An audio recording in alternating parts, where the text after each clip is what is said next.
L'anesthésie est un ensemble de techniques qui permet la réalisation d'un acte chirurgical ou médical en supprimant ou en atténuant la douleur pendant et après l'intervention dans des conditions optimales de sécurité. L'anesthésie générale est un état comparable au sommeil produit par l'injection de médicaments et ou par la respiration de vapeur anesthésique. Certains gestes peu agressifs peuvent être réalisés sous sédation, permettant d'induire un état de relaxation qui permet au patient de ne pas conserver un souvenir désagréable du geste opératoire. Les risques sont très faibles, mais ne sont cependant pas nuls. Au cours de la consultation d'anesthésie, vous serez informé des différentes techniques d'anesthésie possibles et adaptées à votre cas. Vous pourrez poser toutes les questions que vous jugerez utiles. À cette occasion, vous serez amené à exprimer vos préférences au cours du dialogue avec le médecin. Le choix du type d'anesthésie sera prévu en fonction de l'opération, de votre état de santé et du résultat des examens complémentaires éventuellement prescrits. Le médecin qui assurera l'anesthésie ne sera pas forcément celui que vous aurez vu en consultation, mais disposera de votre dossier médical. En cas de nécessité, il pourra être amené à modifier la technique prévue initialement et vous en informera, sauf en cas d'urgence. L'anesthésie se déroule dans une salle équipée d'un matériel adapté à votre cas et vérifié avant chaque utilisation. Ces vérifications s'accompagnent de la vérification de votre identité, de la nature et du côté de votre opération. En fin d'intervention, vous serez surveillé de manière continue dans une salle de réveil. Tout au long, vous serez pris en charge par une équipe de professionnels placée sous la responsabilité médicale d'un médecin anesthésiste. La grande majorité des anesthésies se déroulent sans problème particulier. Toutefois, une anesthésie, même conduite avec compétence et dans le respect des données de la science, comporte un risque.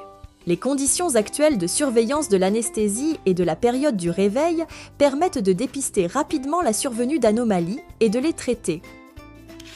L'introduction d'un tube dans la trachée ou dans la gorge pour assurer la respiration pendant l'anesthésie peut provoquer des traumatismes dentaires. C'est pourquoi il est important de signaler toute prothèse ou toute fragilité dentaire particulière. Après l'intervention, vous pourrez ressentir des maux de gorge ou des modifications de la voix qui disparaissent en général rapidement. Des nausées et des vomissements peuvent survenir au réveil. Une rougeur douloureuse au niveau de la veine dans laquelle les produits ont été injectés peut s'observer. Le jeûne permet d'éviter le passage de vomissements dans les poumons.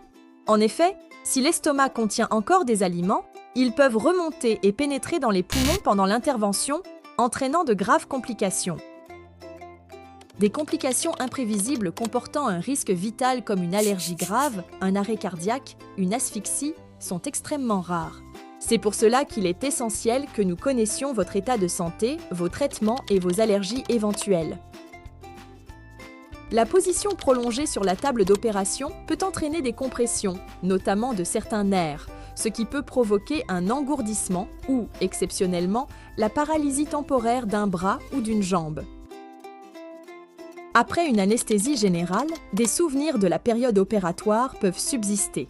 Des troubles de la mémoire ou une baisse des facultés de concentration peuvent survenir dans les heures qui suivent l'anesthésie.